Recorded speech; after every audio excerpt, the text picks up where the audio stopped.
¿Me escucha? ¿Sí? Welcome to, to our panelists, Giancarlo Corsetti, University of Cambridge, Nicolás Ernesto Magún, International Monetary Fund, Adrián Armas, Banco Central de la Reserva de Perú. When you read this, the title of this panel, it seems a never-ending panel because it's so broad that it's going to be very interesting how we can analyze capital flows, monetary, macroprudential policies, exchange rate, international reserve accumulation, sovereign debt, and international spillovers. It's a titanic effort and challenge that we have in front of us. So let us then begin with our friend Giancarlo Corsetti. Is it working? So thank you very much for inviting me. I thought I would be, I was very tempted to say many things, but I wanted to keep my hat of academics here because I've been, all my life I've been obsessed by policy questions, trying to find out answers using, whatever tools we use in modeling or empirical analysis. So for the longest time, so I wanted to structure my discussion 20 minutes or 15 minutes, I think, in two bits. The first one is about a question with an answer. And then I would like to spend some time on more direct question directly related to the current situation, and particularly the tail risk, the endogenous risk, and what are the instruments that we learn through the crisis. So stop me whenever you get bored. So the question I was obsessed is, there are capital inflows, the currency appreciates, what does monetary policy do? Which is an interesting question. And so I've been working on it for many years with Luca at the ECB, Luca De Dole, Sylvain Leduc, now at the San Francisco Fed. It was until a few weeks ago, Vice Governor of Banco of Canada. And we wanted to have an answer that, as usual, is very stylized, and but as clear. So try to understand exactly what are the mechanisms involved. So we start with this view that is expressed by many people, including Obser Rogov, of which you see a quote here, that a deficit is nothing else than an excess demand. So when it's capital inflows, deficit, appreciation, just step on the demand, increase interest rate. And many people are not comfortable with it, right? They say, well, it may not work, it may exacerbate appreciation, it may actually make even more capital coming in, no? Because you create an appreciation there. So what we did, first of all, we say, okay, let's have a look at the data. This is difficult. Actually, if there is any PhD here, it would be something interesting to see. So what happened in reality, right, when there is a capital inflows? So we had this data set. This is not a great work. It's tentative empirical analysis in which you try to identify capital inflows by a mix of gross and net flow, some kind of big surge in capital inflows. And looking at advanced economies, AE, emerging economies. And as you see, there is no clear pattern there. Sometimes you have a hike, sometimes you have a easing, sometimes there is nothing. Now again, I don't say that this is rock solid empirical evidence, but it would actually be a very nice thing to do, a part of macro-pro. Well, actually, one could enlarge the question, not only monetary policy, but also other instruments. It would be a nice exercise to make, to carry out. So the question is, so if I take all my intellectual older brother, father, Obser, Rogov, Mike Woodford, and I ask the question in that framework, what answer do I have? So to do that, the first thing is I need a new language, or I need a new way to talk about an old language. Like we are always concerned with output gap and inflation, misalignment, and external imbalance. So output gap and inflation with the new Keynesians, new open economy revolution or like evolution or involution, whatever, you check the box. We express in terms of deviation from something that is the first best. We could do that with the real exchange rate. So we have a real exchange rate gap, is a misalignment. The real exchange rate that moves away from what we think is the true shadow price of resources. That would be a Q hat minus Q hat FB as first best. And the foreign demand gap is actually, the best way to think about it is by looking at excess demand in my country relative to excess demand in the other country. So this idea of looking at and then of course this thing maps into the excessive trade, maps into inefficient capital flows. Now these two things may be due to financial frictions, may be due to nominal rigidities, may be due to a combination of the two. What is interesting for me was to think of combining these two with a parameter that gives you the relative risk aversion or corporate relativity function. And so basically there's this W that we don't know what is the best way to call it, wealth gap, valuation gap. So, but all I'm saying is the following, is that after many years that we work on misalignment and imbalances, those two things come together very nicely theoretically into something that is nothing else than the difference in the discount rates across countries, across groups. So in a way, the message of this is the fact that these distortions that disturb our policy making, not that we said we are uncomfortable with these capital flows because of appreciation, excess demand, excess trade deficit. At the end of the day, they have a asset price counterpart. And the asset price counterpart is that they drive the valuation of resources away. Any shock makes me poorer, you richer. We have, relative to a situation where we have instrument for ensuring risk, we sort of drift apart. So, and I like this because that W is always zero in a world with perfect risk sharing. It can be positive or negative, basically saying that there is excess demand in a country that given relative prices, or deficient demand in a country given relative prices. And this means that prices, asset prices, are either too low or too high. So anytime we write a model where there are wedges, UIP deviation, those are models that try to tell us something about the macroeconomy, the allocation, the excessive deficit, excessive demand, and we need to listen to this dialogue because in a way those are the elements in which policy is about.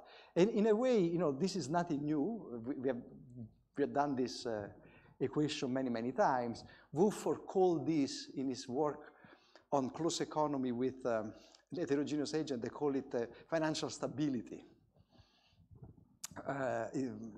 I don't know why, but in a way it is related to financial stability because it's related to the fact that financial markets, instead of creating opportunities for sharing risk, they produce divergence. They react to shock by producing divergence, which is exactly what has become a problem across countries with the global imbalances and may, has become a problem within countries. So to make a long story short, I just want to say that in a way this W is what is the object of macro-pro. If you think of what macro-pro is about bringing financial market as close as possible to the smooth functioning with proper valuation of resources, proper asset pricing, and a system that instead of creating divergence in reaction to shock, keep things together. Let me give you an example. Believe it or not, I had many arguments in the ECB about this, because in the 2000s, the idea was that there were lots of flows going into Spain. Spain was booming and there was a real appreciation. And people at the ECB say, wonderful, all these flows means that there is more risk sharing at the ECB, in the euro area. And I say, well, to me, it's the opposite. And I gave this example that now Pratt uses always in his speech. The fact that, suppose that you had perfect diversification of stock market in Europe. And all of a sudden, Spain becomes a beautiful place to go on vacation. So Spain becomes very attractive. The stock market of Spain goes up, but also the Germans, the French, the Italian become richer because we all own. That means that macroeconomically, demand goes up more symmetrically. That means that there is less trade deficit. That means that there is less inflation differential. So capital markets, well-functioning capital markets are a friend of the ECB, a friend of the central banks, exactly because they reduce the divergence coming out of shock. If you roll back the story, Spain became very promising. People, all this flow went there in terms of consumption smoothing. But that means that the Spanish feeling richer started to consume much more. So you had this inflation imbalance and large trade deficit, and then the rest is history. So this W is important. It's actually, you can look, it's also empirically, you can even look at it. He enters the loss function, he enters the Phillips curve. I'm exhausting my time, so I just want to ask the question again. So what can monetary policy do, and why do I think this is important to study the reaction to capital inflows? So first of all, whenever there is a shock, you will have a change in W, a change in D, a change in Q.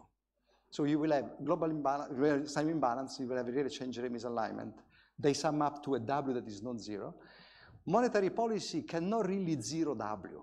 You can affect the flows, but it's very rare that you can. What you could do, you could sort of trade off misalignment, no? That's very clear. Either you go for the domestic demand, exacerbated appreciation, or you lean against the exchange rate and let demand go off a little bit more.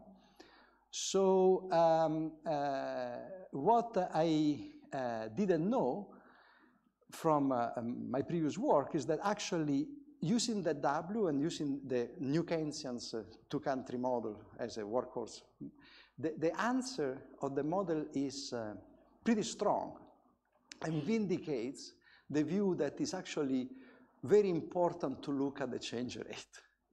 In particular, whether you increase rates or you decrease rates in the benchmark of optimal monetary policy, commitment, and cooperation, but it's an important benchmark. Depends a lot on how much exchange rate is important for your prices and your cost and your finance. So a lot of exchange rate pass-through gives you an answer. Low exchange rate pass-through gives you another. So it depends really, like the sign of the response changes depending on the pass-through of exchange rate into prices, the trade elasticity, and openness. And in particular, I understand what Kopser and Rogov are telling me. Living in the US, you have debt in your own currency. You have very low exchange rate pass-through. The models say, forget about the exchange rate. Do the demand. So in the case, it's amazing. The model gives you this very sharp result with low exchange rate pass-through, like is basically what is called in jargon local currency pricing. Unless trade elasticities are very low, just stabilize demand. Let the overvaluation. And actually, you do that different from you do it even more than the natural rate. You actually have some deflation. I mean, inflation below target.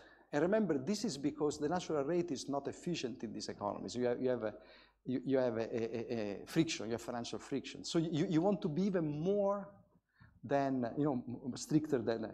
However, if you have an economy that is relatively open, there is a lot of pass-through in prices.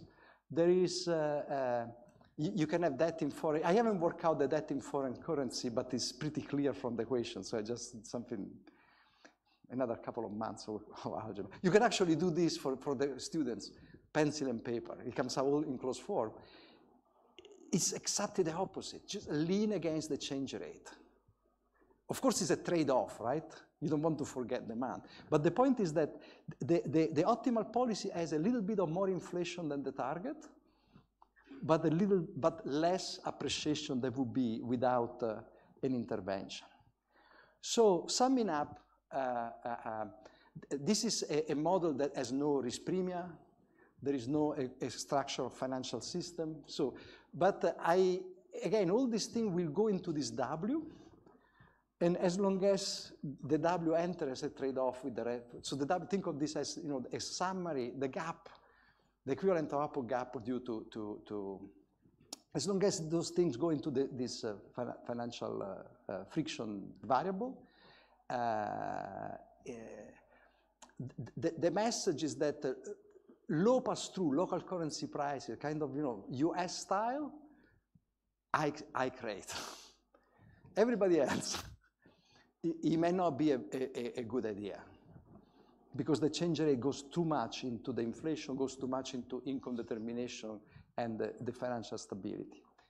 Did I exhaust my time? I think. You have 4 minutes. 4 minutes, perfect. So this is like, you know, it's a paper. I would love to have more empirical evidence, but I think it's good to vindicate. So I'm not doing anything but taking the model that everybody used to use, and now has passed is prime. But looking into this answer there. Now, so what about the dilemma, or the fact that monetary policy is not the best instrument? That's okay. I mean, this is what the trade-off is. Now, monetary policy is not the perfect instrument to deal with a capital inflow, right? Clearly, you could have other instruments that would lessen the trade-off for monetary policy. But at the end of the day, I think it's important to do this kind of work because monetary policy is the first line of defense. Like, you know, unless you have a regime that is well consolidated, at the end of the day, it's your responsibility to do something or decide not to do something. So I think it's important to work it out. It is not a panacea, of course, because it's a subtle trade-off. So these effects are actually small, but they tend to be in the simulation, tend to be pretty relevant for the change rate. So in the 2 minutes, I think it was good for me to talk about this, but my favorite topic of the lessons from the crisis, especially as a European, is the rediscovery of the tail risk, something that I never forgot in my life, but apparently. So the tail risk is really the endogenous risk. So I leave here with a sort of with a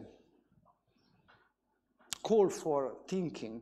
So the same way in which we thought for a long time about emerging market and advanced economy business cycle as two different entities, there is also now another aspect that I would like to see as one thing, which is international reserves management and QE and balance sheet policies.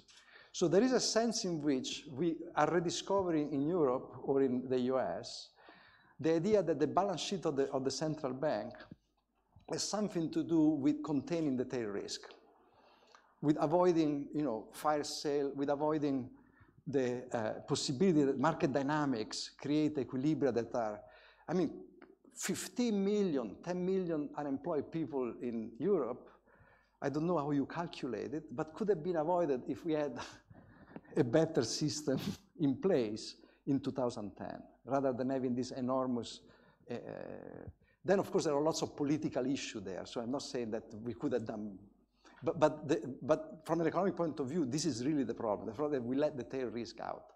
So just to finish, I was impressed by the description of the, by many, in this sense I think the practice of central bank is ahead of us.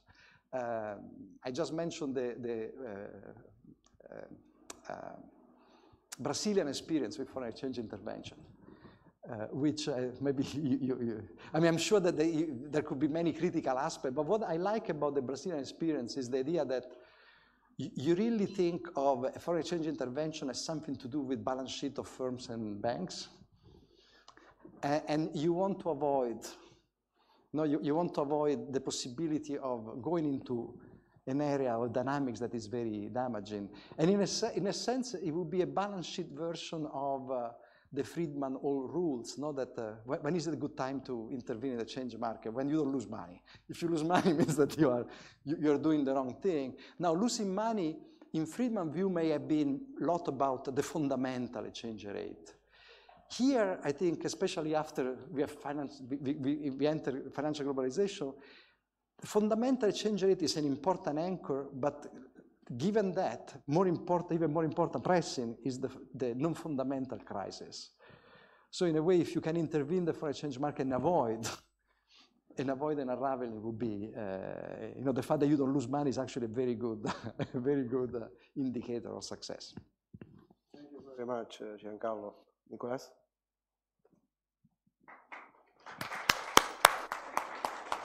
Hola.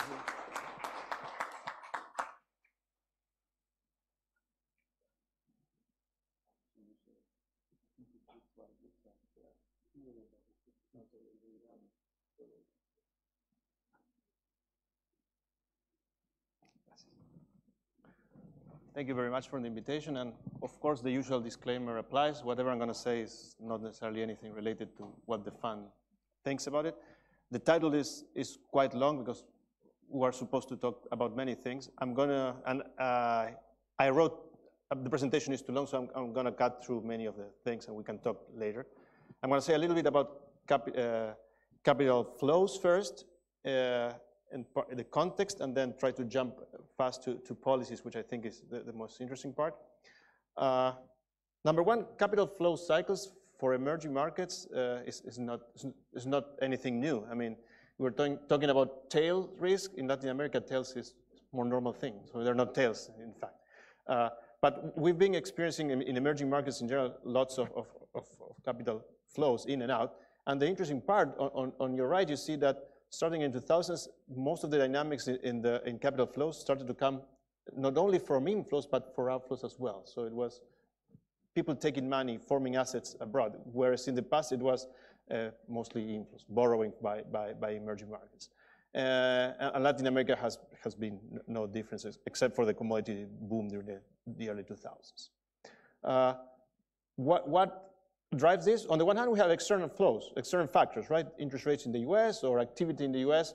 Of course, that implies that there's more, I mean, if high interest rate in the US, then capital flows to the US and vice versa. A stronger economy in the US has more flows to drive to the rest of the world, to the EMs, and volatility conditions also have an effect usually. I mean, bank cross-border lending goes opposite with global risk in this case, measured by the VIX. Let me just mention this quickly. I want to go to policies, but when we think about what drives volumes of capital flows, we can think of commodity prices, interest rates, differentials in general, emerging versus advanced economies. Very interesting, there's the interest rates, how interest rates affect commodity prices as well, because there's an opportunity cost. Lower interest rates implies that the opportunity cost, that's a higher price of all assets, including commodities, and there's an opportunity cost. So those also are related to capital flows and commodity prices. And we can spend a lot of time looking at whether these are cyclical or structural, or whether they're push and pull. I don't have time to that. Let me just say, domestic factors more recently have started to play a stronger role. I mean, particularly having a stronger macroeconomic fundamentals, namely lower debt, more reserves, more flexible exchange regimes, and I'll come back to that in the policy section in a second, have helped strongly to mitigate the effects of these capital flows. And why does it matter? Because we are in a situation where financial conditions are tightening. Now there's some discussion how much the Fed will keep on increasing interest rates, but capital flows have been slowing down, and opportunity costs, interest rates have been increasing, as you see, for instance, looking at 10-year government bond yields, and that has resulted in basically in depreciation of currencies in emerging markets, in Latin America in particular. So what about policies in this situation? So let me touch upon 4 types of policies. One is capital controls, and capital controls usually, they don't seem to work that much. I mean, as Giancarlo was saying, they help in in extending the maturity of flows, so they help in getting more FDI as opposed to short-term flows. But even that is kind of tricky because, I mean, people in New York will be able to sell you products that in the balance of paying accounts are recorded as FDI, but they're basically short-term flows. They're very smart and they sell that, so they're good. So then we cannot capture it very well in BOP accounts. There is some evidence of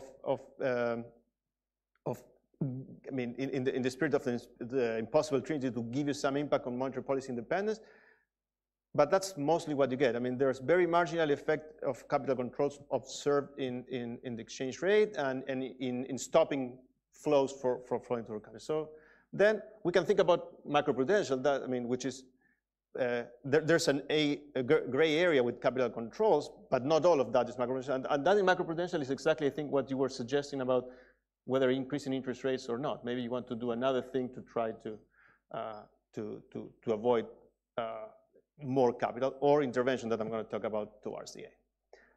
Exchange rate flexibility.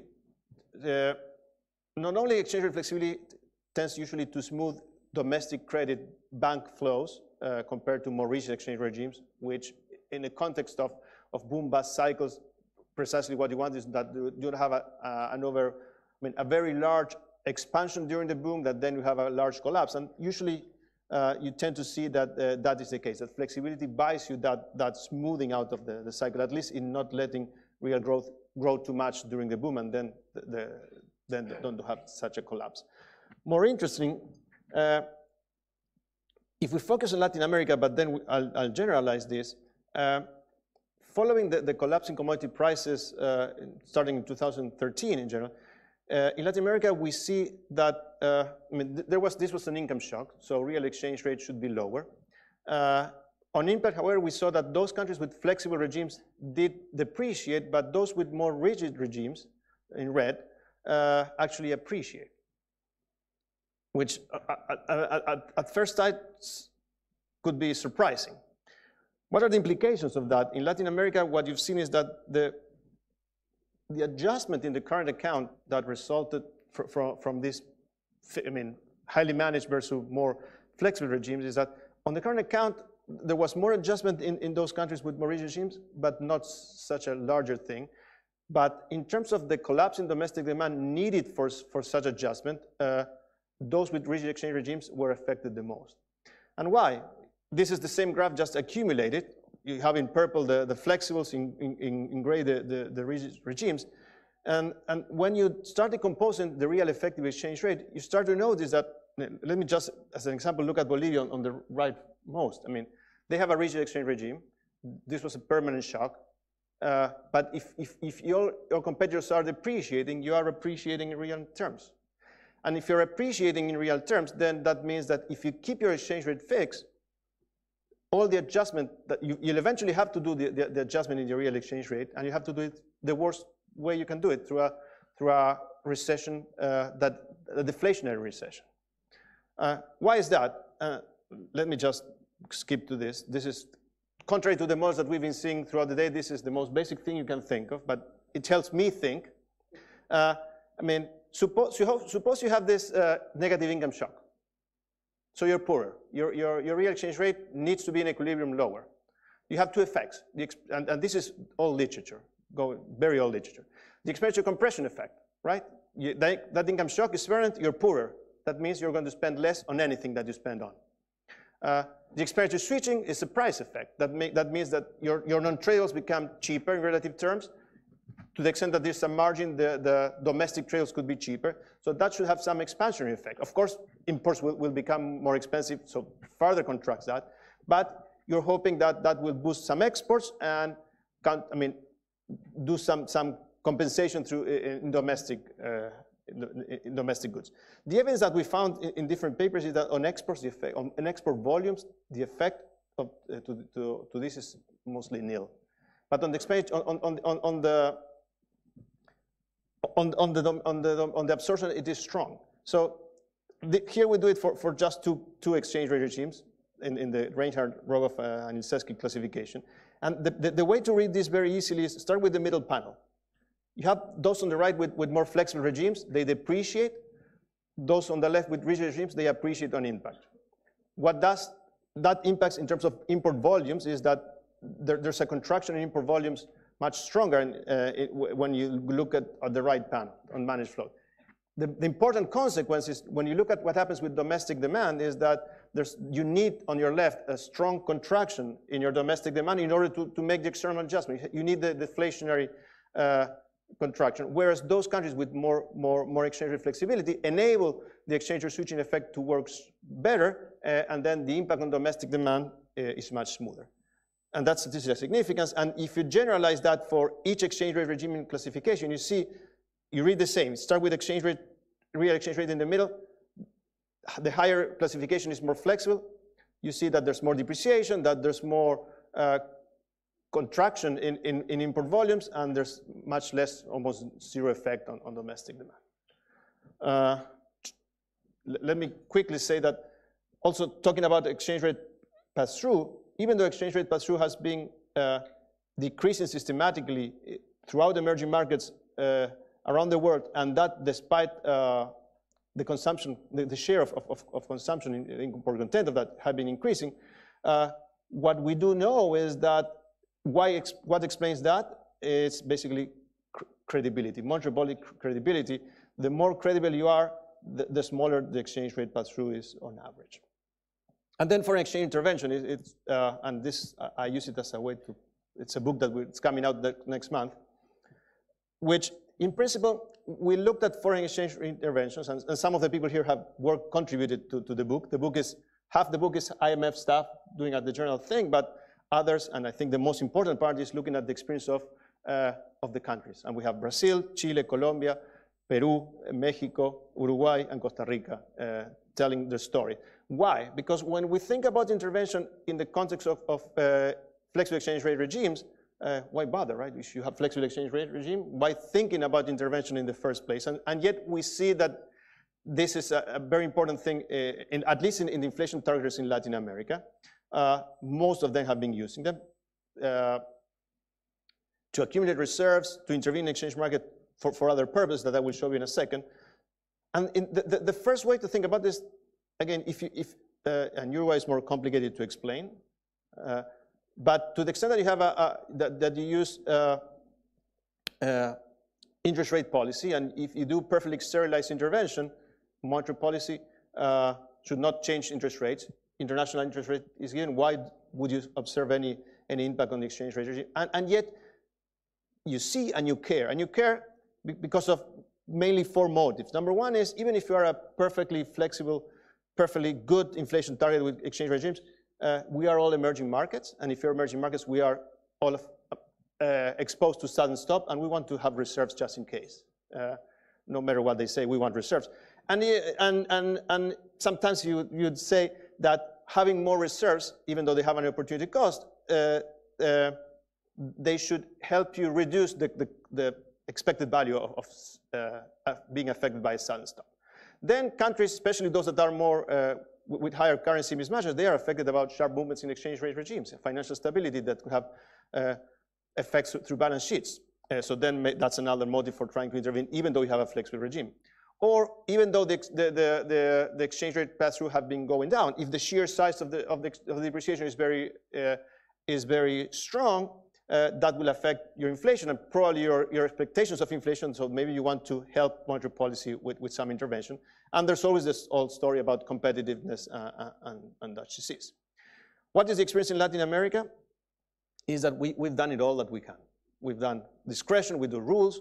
For the most part, on your left, you see that countries that are more, that are less dollarized tend to prefer, for the most part, rules, but they also use discretion.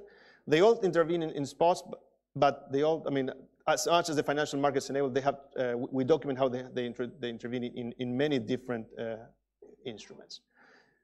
Let me skip this. But one thing is that even though in Latin America, they have substantially used intervention in recent years, starts in 2006, inflation expectations have not been the anchor. And I'll argue why in a second. How much negative time do I have? Oh, okay. Oh, okay. So one thing that we do is try to have then some sense of how effective interventions are. Of course, giving an estimate today is one of the biggest econometric problems you may have, because there's an endogeneity there that's very strong, right? You do an intervention, you see an exchange rate moving or not moving. Is that because it worked or because it didn't? The counterfactual is not there, so it's not something straightforward to interpret. And no wonder many of the results sometimes have many problems to interpret, to get results. And that's why you have such a wide range of estimates. But some of the main takeaways that we see by reviewing the literature is that in general, announcements increase the effectiveness of intervention, that sales of dollars tends to have a larger impact on exchange rates than purchasing dollars. And for countries have deeper financial markets, they have similar effects on spot interventions, though not in interest rates. And as an example, I mean, here, and probably Adrian will talk more about that, but look at Chile and Peru, which are countries that are quite similar. They are affected by similar types of external shocks. They are both, for the most part, metal producers. And you see that the dynamics of exchange rates are essentially the same, but the volatility of the Chilean peso is much larger than the volatility of the Peruvian sol. So, and Chile intervenes very rarely, only 4 times since 1999, and Peru does it more frequently. Let me skip this. Turning back to specific about policy, when you are in the central bank and you're thinking about this, there are some things that you start thinking about. I mean, on the one case, if you want to intervene, you don't want to send the market mixed signals, because, I mean, am I pursuing an interest rate to anchor inflation expectations, or do I have an exchange rate target? Because if you start to mess around with that, you may start losing your credibility and then debilitate the inflation target regime. And even if you do perfectly sterilized intervention, I mean, you have to factor that into the monetary policy stance, because presumably if you do not allow the exchange rate to depreciate that much, then the path-through to inflation will be smaller, and then maybe you need to increase interest rates down the road less. A key thing is signaling to the market in order for the market to understand this trade-off between the exchange rate and inflation expectations. And for that, the experience shows that communication has been key. And that not only communication, having a clear communication policy, but transparency. I mean, even countries that have more discretionary policies or there are more secrecy, in Latin America, they tend to release the data very, very frequently, mostly on a daily basis or a weekly basis. So the market can in some way internalize the reaction function of the central bank and try to anticipate, and then that generates less disruption. And I mean, in the limit that would increase the effectiveness of the intervention, reduce the need for actual intervention, and try to help stabilize the expectations, the volatility expectations, the exchange rate volatility expectations. 2 more slides. One is that in principle you would think appreciation and depreciation prices are symmetric, but from the policy stance, no, because you can accumulate reserves, you can overaccumulate. Of course, you have an opportunity cost of those reserves, but if you decumulate too much, if you sell too many dollars, eventually people start thinking that maybe those are not enough, especially if that's perceived as being pursuing an exchange rate level. And there are countries that are more exposed to currency mismatches. And then, like I mentioned before, financial stability risks become key thing. The question, so that you try to avoid excessive volatility to mitigate that excessive volatility and all the real effects that they come with. The big question, and it's not easy to answer, is how much of that results in some kind of moral hazard in that, well, because you know that the central bank is there, then why would you bother hedging or anything like that? Let me try to finish with this slide, trying to very quickly tell you what have been the main takeaways of the experiences of the central banks that they tell us in this book. Is number one is, especially when thinking about accumulating reserves, having policy frameworks of intervention that are very easy to interpret, that they are pre-announced programs or rules in the case of Colombia and Mexico for the most part, that they used essentially to accumulate reserve, they used put options. That has been good in order to accumulate reserves, but at the same time, the market understanding that the central bank was not pursuing any specific level of the exchange rate, just trying to accumulate more reserves. Not only for that, but to mitigate excessive movement in exchange rates, again, especially we've seen this in Mexico and Colombia, using these put options have helped them reduce excessive volatility and try to avoid financial stability. Of course, like I mentioned, for countries that currency mismatches or dollarization is a larger problem. What we tend to see is that these countries are more discretionary and for the most part, they intervene mostly on spot markets. We also saw a big claim in many central banks that there was not a problem, but intervention was in a sense almost the consequences of the consequences of trying to stabilize the demand for dollars, or the supply of dollars needed by different public agencies. So you want to smooth that or to order that market. An interesting thing for those countries that do have deeper financial markets is that intervention through derivatives, say non-delivery forwards, have helped them stabilize exchange rate. And the benefit of that is that not only you complete markets, or you help completing markets, you never complete them at all, but at the same time it helps intervene without using reserves. So that's saying that usually these are settled in domestic currency. And a key takeaway from this is that regardless of using discretions or rules on how dollarized you are, one key thing that has helped Latin American central banks with inflation targeting to make it clear that the key objective of the central bank was inflation targeting, anchoring expectations, and not the exchange rate, to subordinate the foreign exchange rate policy to the monetary policy, was a very clear communication policy, strong communication, make it clear. I mean, some central banks are directly saying we are subordinating intervention to monetary policy, to the exchange rate flexibility in order to anchor inflation expectations. For these countries, like I showed you before, that did not result in the anchoring expectations. So here, in this book, we're not saying that intervention is good or bad, but if you're going to intervene, these are things that will help you try to do it the best way. And let me stop there. Thank you.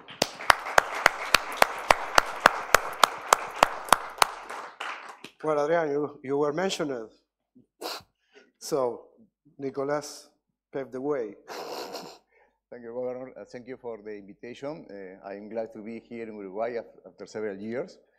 As it was already mentioned, the topic is quite broad. So when I was trying to thinking how to put my opinions on that, I just chose the easy way for me, which is talking from the point of view of the Peruvian experience.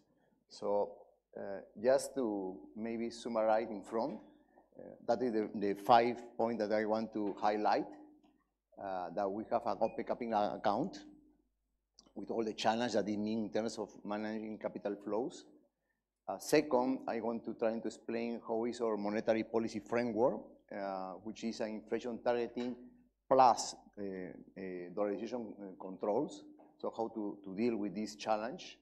Third, talking more about the management of the central bank balance sheet, how we intervene in the forex market, and how this forex intervention market is consistent and is complementary to our inflation targeting regime. Fourth, in terms of macroprudential, I would like to explain more about the use of reserve requirement. And five, and I just following the title of the session, how was our monetary, our fiscal policy, and how was the development of our sovereign bonds in domestic currency. So from the start, we fully liberalized capital accounts since the beginning of the 90s. That's part of our, what we call our deep program of structural reforms. Second, the first part is conventional one. Inflation target 2% with a tolerance band, typical. Operational target, interest rate. That part is crucial in my view. And if you talk about our experience, I would say that was probably more challenges to shift to a policy rate target. Because the key question is, what is going to be your response when you have sudden capital stock flows or you have a drop in commodity prices? How your economy going to respond in the best way? So the way that we could manage situation of crisis was only relying on forex intervention. So the second part is that the Central Bank of Peru intervened heavily, trying to moderate the exchange rate fluctuation. Then reserve requirements we use for credit cycle. So we try to here, if I should try to summarize, try to accomplish the Timberger rule. Each number of instrument has to be the same for goals. Policy rate is for accomplish inflation target. Foreign intervention is for reduction exchange rate volatility, and reserve requirements is for trying to smooth out the credit cycle. In terms of monetary policy and inflation, that I try to summarize what is the experience of the region. Inflation rate, you can see different levels. Maybe countries they adopt the dollar as official currency, and Peru have the lowest inflation target in inflation performance in the region during this century. We think it's important in terms of welfare to keep a low inflation rate. So that's what the policy rate is, the instrument for doing that.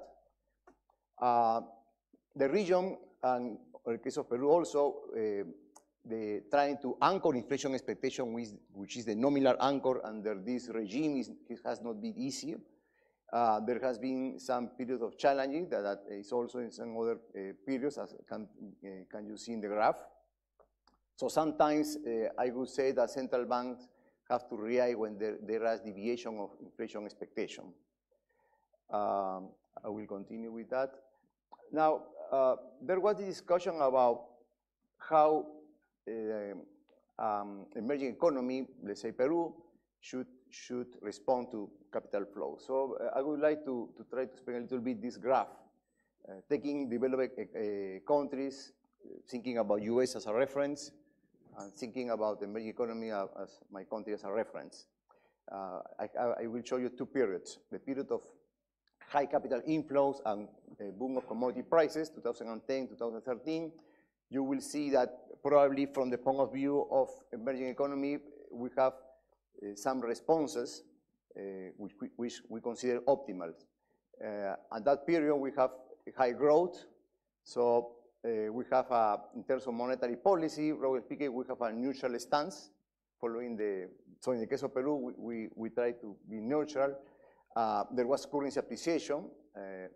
So we start using forex intervention to try to accumulate in these good periods international reserve. Now, there was this intervention, of course, has to be fully sterilized to be consistent with a policy rate target.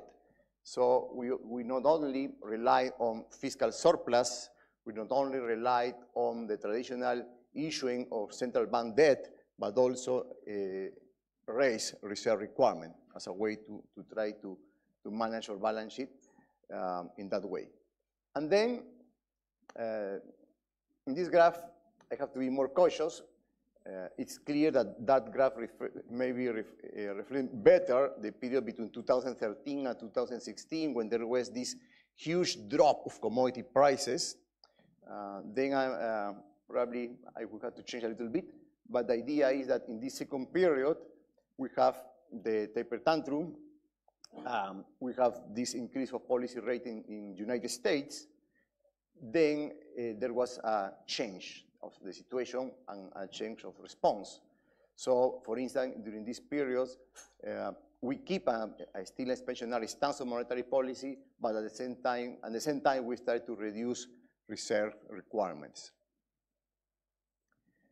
So, as I say, we have these different tools, not only the policy rate, but this foreign intervention, international reserve, and the use of reserve requirements. So I'm going just to elaborate a little bit more about that. You can read at the same time, so that's helped me, because I don't have to say, to to explain everything. So regarding Forex, something that in my view was crucial for us, learning from our experience, was the fact that during the first commodity boom period, which was between 2004 and the first semester of 2008, we accumulate international reserve as never we have been before. So that's what this graph shows you. And our lesson of that is that during the global financial crisis, we were able to sell international reserve in a very aggressive way because you have already before accumulated a significant amount of international reserve. So that's something that is important. If you keep an important stock of reserve, you can use it actively, trying to moderate of these shocks. So as Nick already explained, showing his graph, we try to reduce the exchange rate volatility. That's why, if you see, again, you recall the graph that Nico shows, if you see the peso, the Chilean peso, and the Peruvian sol, you will see that basically we follow the same trend, but we try to moderate the noise. And that's the idea of the intervention. Of course, we don't try to avoid the trend, just to moderate the volatility. So that's the idea of this graph. Now, what is optimal to do that when you have dollarization, which is a financial risk situation? What we try to do is moderate that. In this graph, you have an example of a negative shock. Let's say that you have that shock. The point A1 is if you are a fully floating regime. B1 is more like the Peruvian response, trying to moderate. Then let me show you in terms of our thinking, in terms of our modeling, why do we believe that is optimal? If you see that equation, this is our output gap equation of our modeling thing, we see that we have the traditional net export effect, that is very well known, of course, but then we try to look at the balance sheet effect. That is the bilateral real exchange rate with US. And then look at it is not a gap, but it's just the speed of the depreciation. So is the exchange rate depreciation, if it is suddenly, if it's a significant, that could trigger a negative balance sheet effect. So what this graph shows you is that probably for a dollarized economy, if you have this permanent shock, maybe it's optimal try to smooth out this path, because in that way you minimize the possibility to trigger a negative balance sheet effect. It doesn't mean that you are not told to prevent this. If it is a permanent shock, you are not going to prevent this new level. Just you are trying to delay it. If that is the case, of course you have uncertainty when you are doing that. That's why we have this, the other case. If it's a transitory shock, who cares? I mean, you will see that the evolution will be at the end on the same point. Now, that's only tells me about what is optimal to do that. The second question is, how is possible if you have capital liberalization, capital flow, how is possible to affect the exchange rate? My simple answer to that question is the degree of financial integration with the rest of the world. They're just trying to capture this idea, trying to measure the size of the Forex market, picking up the data from the BIS, and then you can see that in our case, the size of the Forex or Peruvian Forex market is relatively low. In other words, if a developed central bank, of course, they are never going to do that for macroeconomic reasons. But even if they will be willing to do that, they are not able to affect the exchange rate. But they are, because the amount of the Forex market is so large that it's impossible to affect. It's different in the case of a developing economy when the market is tiny and the central bank is a big player. Reserve requirements. We have the experience here.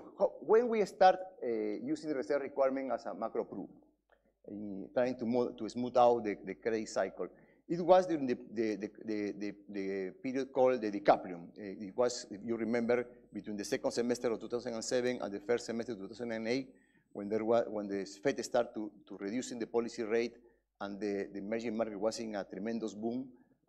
Remember the oil prices going to 150 per barrel. That period was very challenged for the region. There was a credit boom everywhere. The inflation was soared everywhere, talking about the region. Everywhere there was the inflation expectation were out of the target. And then we have at that situation the policy dilemma to raise policy rate or doing what? So then we start by the very first time raising the reserve requirement. And then we do it again in the second period, 2010, 2013, after the lesson learned in this period. So we will see, if you see this graph, probably that's what happened in other countries. That is the credit growth. You will see this period before Lehman, the credit cycle was much more pronounced than after 2010, 2013. And again, now, trying to make the comparison with the developed economies. Why seems to be efficient using reserve requirement, at least in the case of my country, and I guess it's also the case in other countries, is because our local capital market is not quite developed. Otherwise, it's not so as efficient as it seems to be the use of reserve requirement. How we incorporate reserve requirement in our forecasting is through financial condition. Reserve requirement, when you raise reserve requirement, it increases financial intermediation cost, it increases lending rates in particular, and as a consequence, you have an impact on your output gap. So that's the way that at least we try to modeling when we incorporate a reserve requirement on both domestic and foreign currency. The difference, if you remember the graph, is the levels. We have higher reserve requirement on dollar liabilities because they are more risky. I guess I'm running out of time. Okay, thank you. Finally, the fiscal policy for us has been crucial to achieve this situation. I already mentioned that a good share of our stabilization comes from public sector deposits, so they are savings at the central banks. You see here the graph when we run fiscal surplus during the boom period. Our public debt is currently in a very, we have, I guess, the second lowest public debt in the region after Chile, and very close to Chile levels. And finally, I would like to mention, talking about the fiscal policy, is that this fiscal discipline, low public debt, plus the inflation target regime, when there is a long-run commitment for keeping a low level of inflation rate, have encouraged the development of sovereign debt markets in domestic currency. And this graph shows you the following. That, look at 2001, that was our yield curve at that time. Our longest bond was a bond of no, the graph is not good. It was 3 years, sorry, there was some, 3 years, and the rate was 13%, nominal rate. So, at that time, the inflation was, by the way, by 1%, so it was a real interest rate when the public debt was, the size was 50% of GDP at that time. And then with fiscal discipline plus the inflation targeting, this yield curve you can see, we are able to use issuing bonds in domestic currency up to 30 years. So that's something that also has helped to try to increase in general the financial market in domestic currency. I stop here. Thank you very much.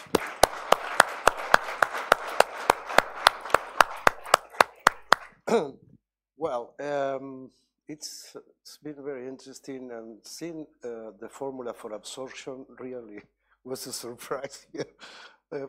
Pollack and Alexander, and then the uncovered interest rate parity. This is a kind of going back to my time as a student, and also Timberhand, as Adrian mentioned. So it's quite amazing how those fathers still are of help in analyzing current developments.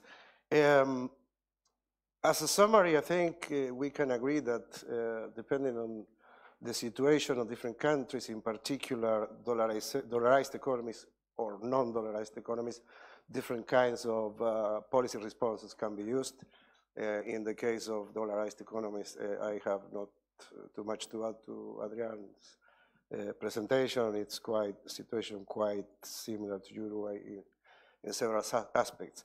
But when analyzing the factors that contribute to capital flows, several factors were mentioned, but I have one question which is not related to interest rate differentials. It is not related to the kind of cyclical factors that were mentioned. It's how do you think, and I would like to have an answer from each of you, how do you think risk aversion and flight to quality episodes, the US dollar as a hedge to the fiscal deficit and monetary policy tightening by the Fed, how much do you think those factors that are related to uncertainty, tail events, this incredible story of the development of a trade war between China and the United States that yesterday had a new episode, an incredible one. So my question is, besides those classical, structural, and cyclical factors, how do you think this current environment helps to explain capital flows? To what extent this increased degree of uncertainty, and I hope that I am wrong, but maybe we can expect more risk aversion due to uncertainty, volatility, etc. To what extent that factor plays a role in us determining capital flows? Yeah, the same. Yeah. Not. I guess that is a rhetoric question. it is a big.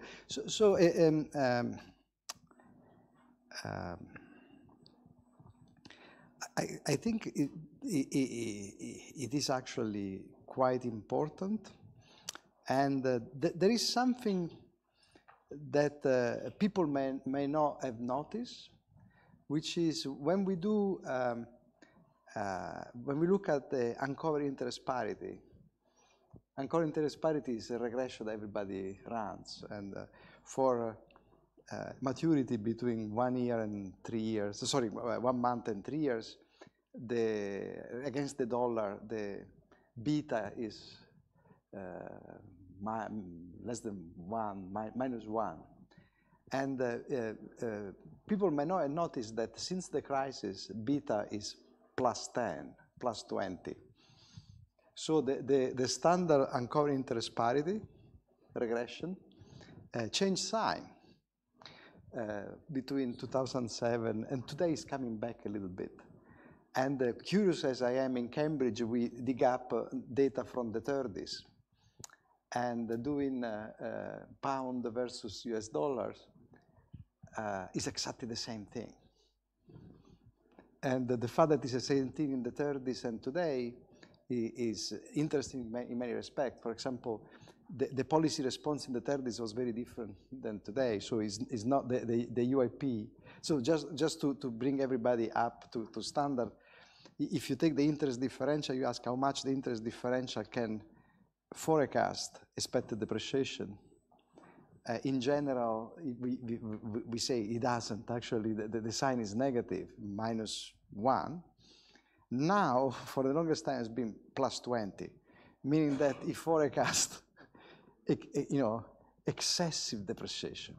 So why am I saying this? Because the times are not different in terms of changing the world, but particular state of the world that they help a lot in the past to price things. We always thought that investors have in mind the peso problem, in mind the disaster, and the price, thinking about the peso problem. Today we are in the peso event. We are doing the disaster. So all the parameters that we used to to do pricing and behavior in normal times. In normal times, we had this idea that in the mind of investor, there is always the possibility of something bad happening to their wealth, to the cash flow of their investment. Today, we are in a situation which is exactly the opposite. It has already happened. And if anything, we would like to change the equation, not to turn around the equation of the peso problem and say we are in a peso event and we try to figure out when there is light at the end of the tunnel, when we'll go back to normality. So capital flows today are actually, if anything, one might say they're not even be that bad. You know, we didn't have, apart from the taper tantrum, we didn't have the kind of massive stampede that we could have. In a way, he went a little bit by the book, no? There was a flight to quality. People like to lend to the Germans for free, negative rate. They like to lend they forgot that the Germans were like the serial defaulter in the past. But no, the point is that, so in a way, I think it would be, what you're saying is important. We may be at the end of the cycle. I don't believe it, but many people think that they see lots of normalization. So in a way, I think uncertainty and this kind of, there are many things that we don't understand, maybe because we put on the wrong glasses. And the glasses we should put on is what happened in a world where we are, you see, we are in the storm. We are in the peso problem. We are in the peso event, and we are struggling to get out. So having said so, there could be quite a bit of volatility coming. It is also true that many of the things we do are, so much of this volatility is endogenous. So in a way also, I think, you know, again, I come back to the idea of international reserves. This came up after the Asian crisis and after the ruble, no? Like, so it's a new regime in which people understand that it's a stock and flow. And if anything, I think there is still something to be learned about which margins, which mechanism, you know, we are touching, and what are the endogenous reaction of markets, no? Because markets, of course, are not the same, you know, when you start to change the regime. So I thought it was a little bit of a rhetoric question, so I answer the same way. I think it is actually the, we are facing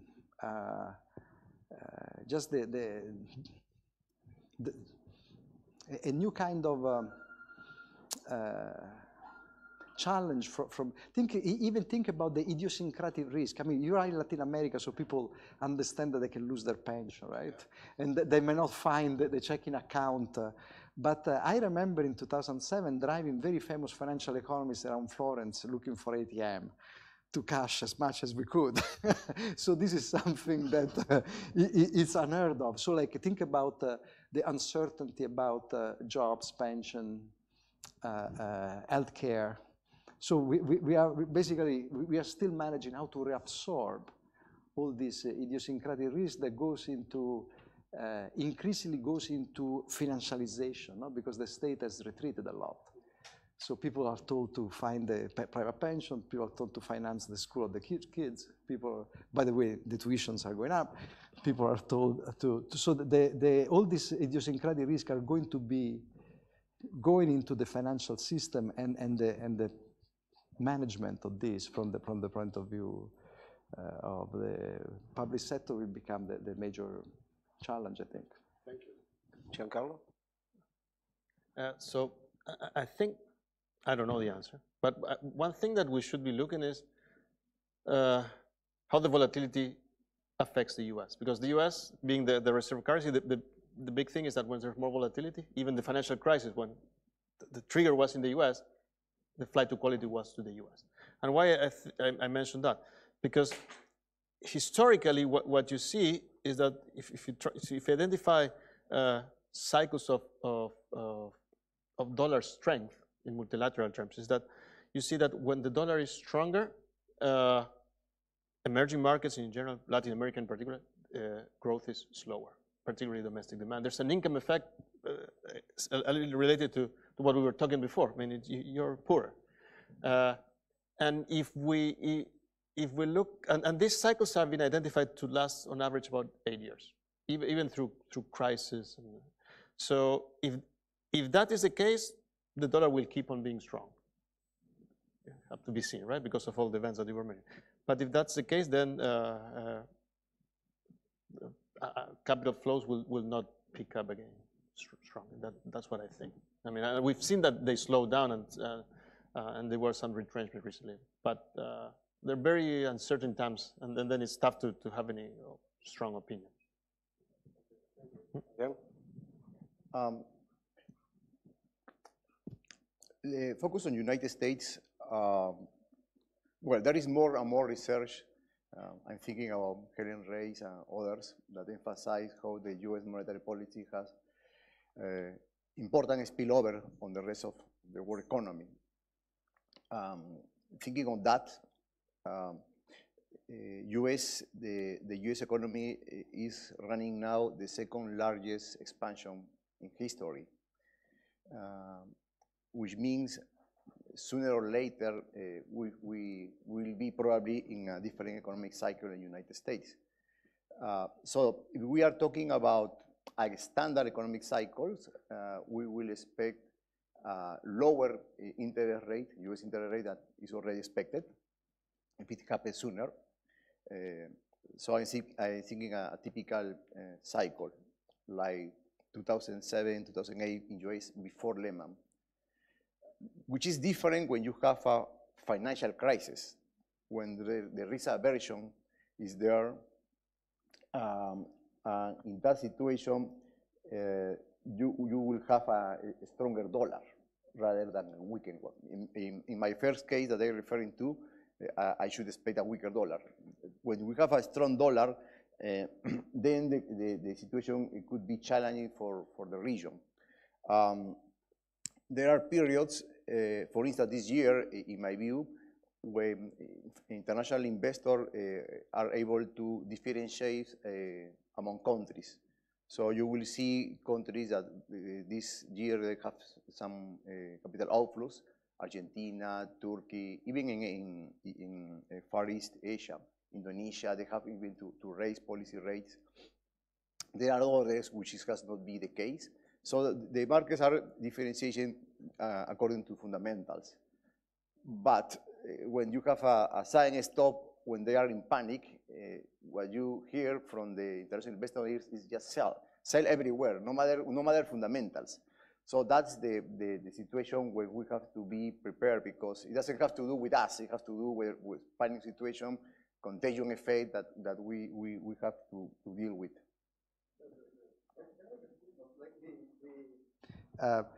One of the nice message from the BIS, Yoon Son Shin, is about capital flows and dollar strength. So there was this idea that when the dollar is strong, there is a reduction in capital flows, banking, because he has in mind the value at risk, so emerging market become riskier and there is a cut. Now, it turned out, work done by Federica Nittman and Tim Smith-Eisenlohr in the Fed, that when the dollar is strong, not only banks cut lending to Uruguay, but they cut lending to Ohio, to Indiana. So it's basically, there is a cut of lending across. So this, I think, raises, you're saying, I think, we were, but still the capital flows drop, right? So this raises a little bit an issue that I think it would be very interesting. So what are the substitutions? So where do firms go? What are the instruments, right? So what is, this is actually another work we're doing, trying to understand whether there is more opportunity for firms in the US to respond to a cut in lending by issuing corporate debt. That may not be true for emerging markets. So, and remember, fintech, all this will create even more, not necessarily substitution, it could be complementary, it could be a magnification effect. Some of the trade credit sometimes you can see as magnifying the problem of the bank, because the bank dries out and trade credit dries out in a complementary way. So I think this is for central banks will be the questions, no? That maybe some of the empirical evidence we have now could be I just adding this footnote because of this complementary substitution that I think will be, for capital flows, will be, the composition of capital flow will be essential. Okay. I am in a mood to make further questions, but I wish to leave the floor to a question from you, so please.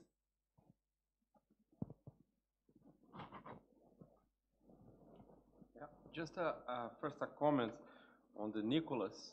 I agree with almost all your presentation, just the message that I sense that your message that swap operations are better since preserve reserves. In Central Bank of Brazil, we look that the important is the net position, the economic importance of the net position. So it's a minor issue for us if we are doing swaps or spot. It's no big difference. Giancarlo, from your talk, I understand that you suggest to avoid temporary shocks, creating bubbles, something like that. You use the word diverge, to avoid diverge across Europe, or and I interpret that as fundamental decoupling. I think the difficult is to understand if the shock is temporary or permanent. If you think in Detroit or California, you may think about a huge productivity gap that is permanent. Then you shouldn't try to smooth. And in Europe, I think it's an important question, if you look to Germany and other countries. And for Adrian, just a provocation. You said that our central bank accumulates reserve as insurance. We said that too in the Central Bank of Brazil as well, and I think in all central banks.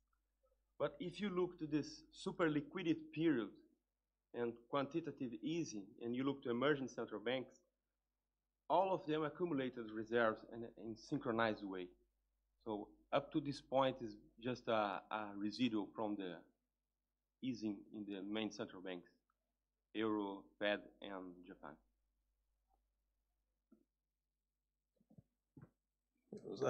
I have a response, or actually a clarification for you. My understanding is how Brazil operates. You look at the net order flow and you intervene. That's mostly spot. And then you use swaps and repos, and you depending on whether you want or not to affect your reserves. And given that in Brazil, given how developed the derivatives market is, sometimes could be even more effective, and you don't use reserves. But at the same time, my recollection is that at some point the central bank had accumulated almost a third of the stock of swap was about a third of international reserves, so they basically undo like 80% of that. So you look at the net position, and you use them in Brazil, and then when you think, well, this is too much, and then eventually this could be a liability in a more general sense for the central bank, then you start to unwind that. And a little bit building on what Adrian was saying, that you try to accumulate reserves and then decumulate. So you try to use them on both sides to the extent that's possible. But if I'm not wrong, that's the question, is the net order flow is use spot transactions, not swaps, right? In previous administration, it's used to talk about, okay, we don't touch the reserves, but we made a lot of swaps. Current administrations, it's the same thing. You need to look for the net position. So current administration will not say never that we don't touch the reserve. We touch because although the operations is via swap, important is the net position. So just from your conclusion, one phrase that sounds to me that, okay, swap may be better than to sell on spot, and we don't see a big difference. From the economic perspective, the importance from the central bank perspective is the net exposure to exchange rate fluctuation. I understand. What I was thinking is that depends on what you're trying, if you're fulfilling a hedging need or a liquidity need. If you're hedging, you prefer swaps. If it's hedging, if there's liquidity, you prefer to sell dollars. But in the case of Mexico, they explicitly said in end 2017 that they were doing because they wanted to preserve reserves, for instance. Okay, more questions? Ah, sorry. Okay. Gracias. The issue of international reserve as a self-insurance mechanism has to do as an insurance about what is your risk aversion, one, what is your history about, let's say, the damage that you want to prevent to. In our history, if we talk about our crisis during the 16, 17, and 80s, all of them came after a BOP crisis. In particular, the most traumatic one in Peru was the one with President Alan Garcia during his first government, where we running out of international reserve, and then hyperinflation came with that. So attending like now more than 20 years board of the central bank, I can tell you that every member of the board, when you ask about international reserve, they feel comfortable with a high position. Nobody in Peruvian society, when you talk with businessmen, they like this international reserve. That's one. Two, how did we use this insurance? And for us, it's very important because the experience of Peru, the global financial crisis, was exactly the right example how to use international reserve, how to prevent a major crisis, how the central bank was able to run a countercyclical monetary policy precisely in this difficult period because we have this position of international reserve. Otherwise, it was probably would be impossible to do that. Okay, more questions? Gerardo? Adrian brought to the front the issue of the development of domestic markets. And so my question for Giancarlo would be, what type of role, how does the analysis you made about the real economy, how the real economy affects the way you want to answer to capital flows with your exchange rate intervention or not, change when you consider this idea that markets are not perfect and you have the possibility of developing domestic markets and peso markets in particular. So that's one thing. And for the rest of the panel, so the good times for the development of domestic markets was the time of inflows because everybody wanted domestic assets, and so you had a real big opportunity to push the development of the yield curves for a long time. Is it late now to continue talking about the development of domestic markets? Giancarlo? It is linked to the question of transitory versus shock. So if markets are working frictionlessly, they're your friends, not in what I said. I mean, if markets are frictionless, strict inflation target in the model would be perfect. The reason why you want to have this flexibility is exactly because markets are not perfect. Now, the issue of domestic market is actually pretty important exactly for what Rafael was saying, no? The fact that even a permanent shock creates, there is a lot of role for insurance through markets and institutions. No? I mean, you don't want people in Detroit to become extremely poor. You want to have opportunity to move, to requalify, to introduce new technologies. No? In a way, this is the way in which a community works. So for what I see is the fact that the limited financial market domestically is exactly what disqualify an emerging economy from graduating, or may threaten an advanced economy to go back. Apart from your neighbor, I think also my country. But the point is, we are more and more aware that anything, so it comes back to the fact that if you can really develop financial market, certain things like dollarization becomes immediately less of a binding constraint because they're instruments. Actually, a true theory of international reserve currency is a theory of development of domestic market. I mean, this is more and more, I think we have more empirical evidence. It's not so much the size of the economy, it's the fact that you have a thick financial market that creates this kind of convenience yield preference for the bonds that help you go international. So I don't know how to do that. It is an issue in Europe now. I mean, Europe is now, it does not have a good capital market in euros, right? We have a collection of national markets. So it's exactly the same thing. And actually, my conjecture is that the retreat of the euro as international currency has a lot to do with it, because you don't deal with the euro area. You deal with many issuer of assets in euros at different yields. So I don't know whether I'm answering to you, but everything I said before assumed these frictions, and the more frictions there, the more complicated the problem is for policy making, no? Because you need to substitute for many functions that the market would do for you, no? So that's the challenge.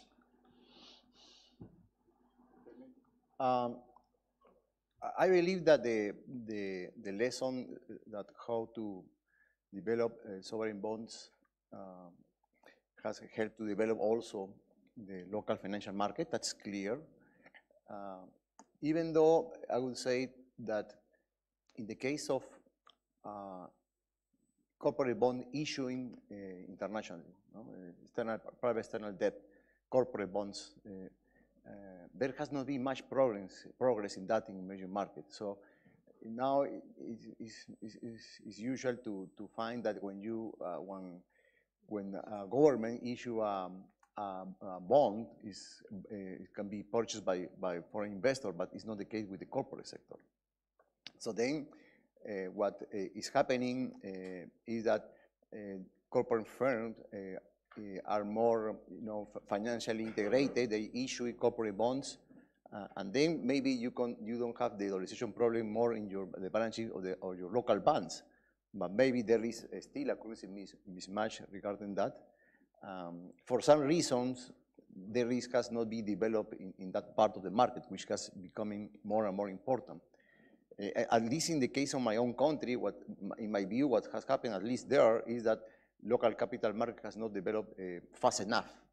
So when there are corporates that they need to implement huge plan of investment, the local market is not large enough. So the natural way to grow is go outside. But then there is not much opportunity to issue debt in local currency. So but for the local part, I think that has been quite a good experience in different countries. And this is not a policy recommendation, but usually it's better, like that was suggested, to have, the more you can deepen your financial markets, the better. And it's true that you don't have as massive flows as before, but maybe you have more selective flows, and then you can sell that you did your homework and attract the right flows, and you can manage. You have less of a risk on an overflow of those that maybe it's much difficult to regulate, and then it will be financing everything, not necessarily things that you want to use to build your yield curve. But that's just a thought. More questions? I have one. The issue of reserve accumulation obviously has played a counter-cyclical role, no doubt about it, and it is going to play that role in the times to come. But there is a nuance, a difference. When you consider the reserve accumulation as a consequence of fighting, leaning against the wind in terms of appreciation of our currencies, it seems to have been a policy response to those pressures for appreciation, misalignments, damage to the real sector, rather than a specific goal per se of reserve accumulation. Once you have the reserves, obviously, in the bad times, that's a good instrument, and they play a counter-cyclical role and discourage attacks on your currency. But my point is, first point is the reserve accumulation was the consequence of the QE and the efforts by emerging markets of prevent appreciation and misalignments. Then comes the good aspect of reserves as an insurance, as a counter-cyclical factor. I point this out because sometimes you have the impression that we, emerging markets, have tried to accumulate reserves. We were forced to accumulate reserves. Just that comment. Yeah, I would agree. It's just best response given this internal situation. Fully agree. I agree, but at some points they were accumulated on purpose. I mean, Mexico, it's in 96 through 99, or these put options it was in the set of a fund program, but Colombia did the same. But these two countries, at some point, they decumulate they were perceiving that they had overaccumulated, so part of the accumulation was accumulated with rules. So. Just spent 2 months in Switzerland, where they claim the same thing. They had 100% and counting of reserves, and they're worried about that there is nothing to buy in Switzerland anymore. They're worried to even issue the Swiss, the central bank, it's called bills, because they think it would be like a catalyst for people coming back to Switzerland even more. So this is sounds good. But I don't know whether it's forced or not, but it's a brave new world with. I still think that it would be. Like with Brazil, many people, maybe you can tell us, but more people claim that the fact that you settle swaps in domestic currency means that you don't touch the reserve, but that's not completely true, right? It depends on the sterilization, right? So this is like, I hear all this time that this is great because they have invented a way to do reserve intervention without using the reserves. It cannot be, right? No, exactly. It depends on the net. It's just to match the currency exposure. Then you make the liquidation in the local currency. You really don't touch the reserve. You just, I will buy some dollars in the future, and when the date arrives, then you just liquidate against the private banks with local currency. So it's just a liquidation issue. But if you make spot or it's no difference in terms of economics. The exposure of the central bank is the same. So now you are reporting the international reserve net from swap operations. That's the real exposure of the central bank is international reserve net from swap operations. At some point in time, in past, people, we don't touch the reserve. It's not true. You touch because you need to look the international reserve net from swap operations. That's the start. Maybe we should, the other thing that the elephant in the room is the fact that we may enter a period of loose cooperation or like in a way that we already discussed this, no? Like even before Trump. And so this idea of being forced is because of, I do what is best for my country. And that one thing that I just want to say, because we have been working this with the Fed actually, that we forgot that sometimes, even if you have economies where once everything is good at home, international spillovers are, should you really care about international spillover? And most models would say no. But the same model, if you start to accumulate imbalances, or if you develop imbalance at home that create trade-offs, that is when the temptation to go me first is very strong, and the spillovers become way more magnified. So just coming back to the answer to your question, I talk about the peso problem. But the elephant in the room is the fact that we may have a few years of, in which we'll struggle to keep the same pattern of living together, sharing, maybe strainers, no? And that, at the point, the markets will be very interesting to see. In a way, we are back paddling back Bretton Woods. Now, Bretton Woods, we wanted to have free mobility, free trade, and capital controls. Now it looks like it's not clear whether whether we're going to do the opposite, because clearly in trade we're going the opposite. The financial market is still out there, but this is when being forced to do things will become a daily risk, much more than before. More questions? If not, then we thank you, our panelists. Congratulations for your presentation, and thank you for coming.